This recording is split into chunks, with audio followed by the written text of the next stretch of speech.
Bonjour, c'est la Fée Prépa. Bienvenue dans ce tutoriel destiné à montrer comment simuler l'oral du DELF B2 grâce à notre manuel nouveau DELF B2 sujet complet corrigé qui contient les protocoles nécessaires pour utiliser la synthèse vocale de Copilot, l'intelligence artificielle de Microsoft. Voilà, donc je vous rappelle que pour utiliser Copilot, par définition, il faut avoir disposé du navigateur Edge de Microsoft qu'il faut lancer comme ça. Ok, vous allez voir apparaître la page d'accueil de Edge et tout à fait en haut, vous voyez ce bandeau blanc à droite duquel il y a un petit ruban des couleurs de l'arc-en-ciel. C'est Copilot. On clique dessus et on arrive là, on descend et on choisit le mode plus précis qui va nous donner 4000 signes pour nos messages, pour les messages qu'on envoie. Vous voyez, tout à fait en bas, vous avez le champ de « Posez-moi une question », donc le champ de recherche. Avec le mode plus précis, vous avez droit à 4000 signes, donc ça suffit pour lui transmettre le protocole qu'on va utiliser.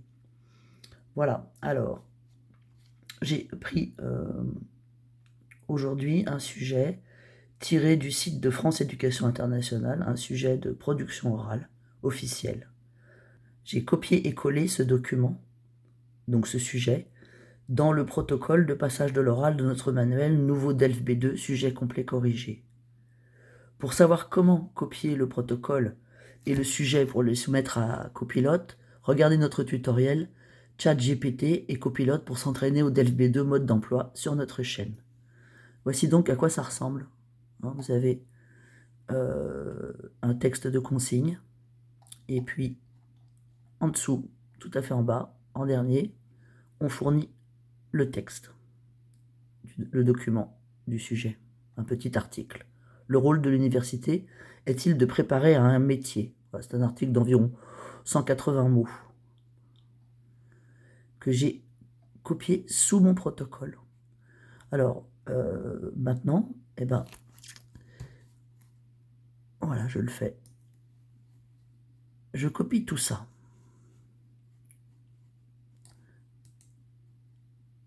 Voilà, je peux fermer mon document. Je retourne sur Copilot et dans le champ de la question, tout à fait en bas, je colle. Dans ce protocole, je demande à Copilot de me poser certaines questions d'une certaine manière et à certains moments. Je le guide dans le débat que nous allons avoir ensemble. Il va d'abord m'écouter et puis ensuite il va me poser des questions. Voilà. Je lance. Et voici que s'affiche la réponse de Copilot. Il me dit « Bonjour, je comprends les instructions que vous m'avez données. Alors je vous invite à commencer votre exposé oral. Vous pouvez synthétiser le texte maintenant. » Alors là, tout à fait en bas, je clique sur le micro pour pouvoir parler.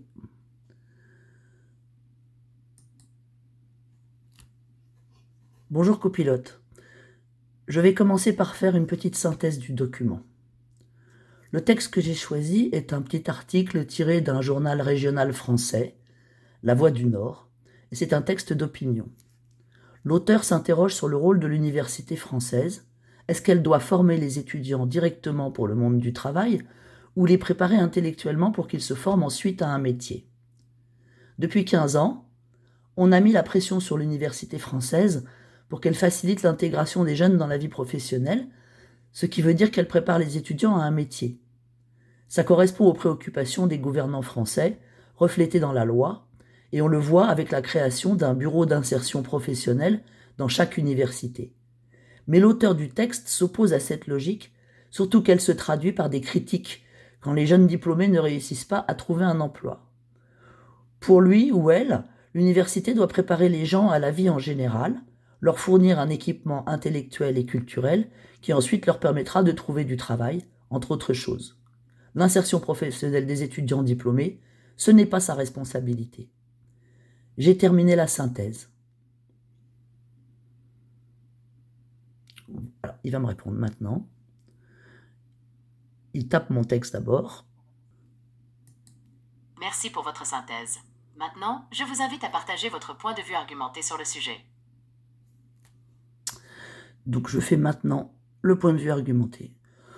Je clique sur le micro de nouveau. Ce document pose un problème réellement intéressant dont je voudrais discuter maintenant. Mon point de vue tient en 3 points. D'abord, il y a le problème de la logique de la rentabilité qui est un peu contradictoire avec le savoir. L'université française, elle a pris un petit peu le pli américain, une forme d'utilitarisme, c'est-à-dire qu'on en veut pour son argent. Il faut que le savoir soit utile. Je suis pas sûr que le savoir doive toujours être utile. Je pense que il faut admettre qu'il y a de la déperdition dans les investissements. On investit beaucoup. C'est important d'investir dans le savoir pour un pays, mais ça va pas forcément produire automatiquement des gens utiles de façon visible qui vont rentrer dans le marché du travail. Voilà. Ensuite, il y a la logique de recrutement des employeurs qui, à mon avis, est responsable des difficultés des jeunes diplômés à trouver un premier emploi.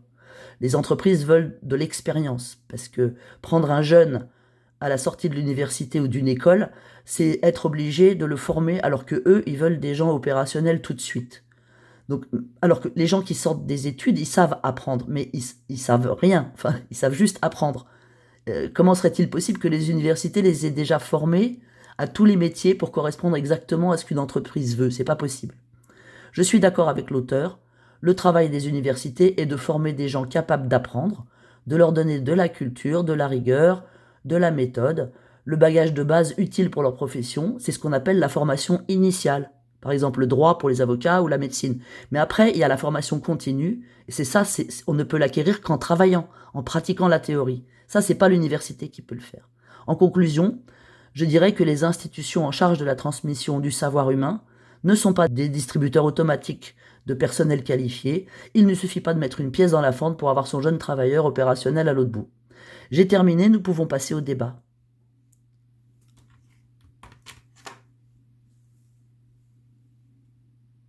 Voilà, il tape tout ce que j'ai dit, et maintenant, il me répond par écrit. Merci pour votre exposé détaillé et bien argumenté. Maintenant, je vais vous poser une question sur ce que vous avez dit précédemment. Vous avez mentionné que l'université devrait se concentrer sur la formation des étudiants à apprendre et à acquérir une culture générale plutôt que de les préparer spécifiquement à un métier. Cependant, dans un monde de plus en plus compétitif, ne pensez-vous pas qu'il est important pour les étudiants d'avoir des compétences spécifiques à un métier pour augmenter leurs chances d'emploi après l'obtention de leur diplôme? Alors, je clique sur le micro pour répondre, je réfléchis un peu.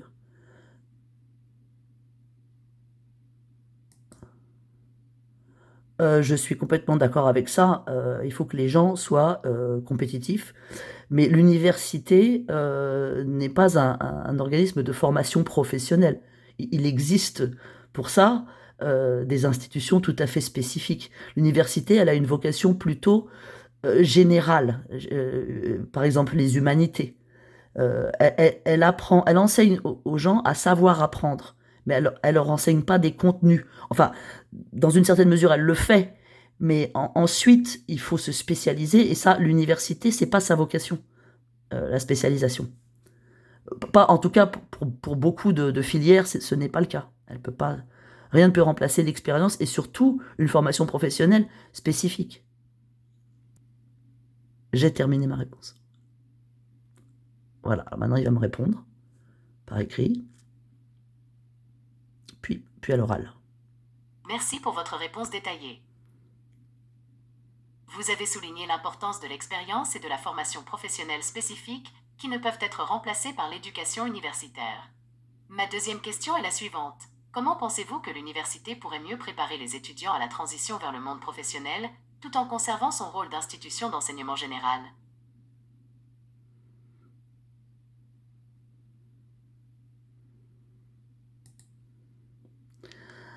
Je vais citer Shakespeare dans Henri V. Il dit, le roi Henri V dit, tout est prêt si nos esprits le sont. Ça veut dire quoi? Ça veut dire qu'un esprit bien formé va pouvoir très rapidement s'adapter à toutes les situations professionnelles. Voilà, donc il aura un esprit bien formé, il sera prêt très très vite à tout affronter. Si l'université fait des esprits bien formés, ce seront des gens qui, en 6 mois, ou peut-être moins même, pourront devenir de très bons professionnels, pourvu qu'on leur donne l'occasion de mettre les mains dans la mécanique, de mettre les mains dans le cambouis, c'est-à-dire de pratiquer. Voilà, c'est ma réponse. Merci pour votre réponse. Vous avez souligné l'importance d'un esprit bien formé et de la capacité d'adaptation rapide, qui sont des compétences essentielles dans le monde professionnel. Je vous remercie, j'ai fini de répondre. Maintenant, passons à l'évaluation de votre performance. Pour votre synthèse, sur un total de 50 points, voici mon évaluation selon les critères que vous avez donnés. Il y a une phrase d'introduction qui précise d'où vient le texte. Oui, vous avez mentionné que le texte provient de la Voix du Nord. 10 points. Le sujet du texte est explicitement formulé au début. Oui, vous avez clairement formulé le sujet du texte au début de votre synthèse. 10 points.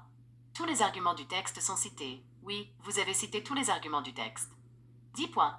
Toutes les personnes mentionnées sont citées. Il n'y avait pas de personnes spécifiques mentionnées dans le texte. 10 points. Il y a une phrase de conclusion. Oui, vous avez conclu votre synthèse. 10 points. Donc, votre note pour la synthèse est de 50 cinquantièmes. Pour votre commentaire et vos réponses à mes questions, sur un total de 150 points, voici mon évaluation selon les critères que vous avez donnés. Ai-je fait une phrase pour annoncer que j'avais terminé ma synthèse et allais passer à l'exposé de mon point de vue? Oui, vous avez clairement annoncé la fin de votre synthèse et le début de votre exposé.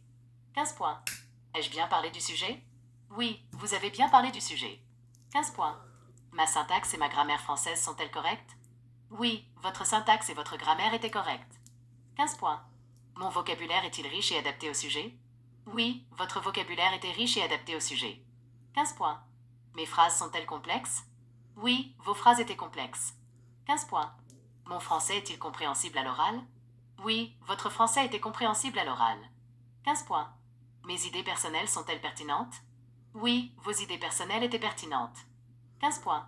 Ai-je développé plusieurs idées? Oui, vous avez développé plusieurs idées. 15 points. Mes réponses à tes questions sont-elles compréhensibles? Oui, vos réponses à mes questions étaient compréhensibles. 15 points. Mes réponses à tes questions sont-elles pertinentes et élaborées? Oui, vos réponses à mes questions étaient pertinentes et élaborées. 15 points. Donc, votre note pour le commentaire et les réponses aux questions est de 150/150. Félicitations pour votre performance. Vous avez obtenu un total de 200/200 points. Vous avez fait un excellent travail en respectant tous les critères d'évaluation. Continuez comme ça.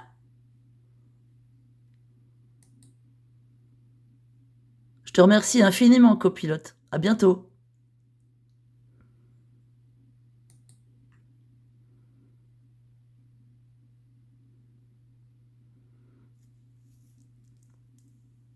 C'est un plaisir de vous aider. N'hésitez pas à revenir si vous avez d'autres questions ou besoin d'aide. À bientôt. Voilà. Regardez la vidéo, je vous conseille la vidéo, le tutoriel sur le mode d'emploi, comment copier la consigne dans le champ de recherche. Ça peut être un peu compliqué, notamment avec un téléphone portable. Voilà, à bientôt.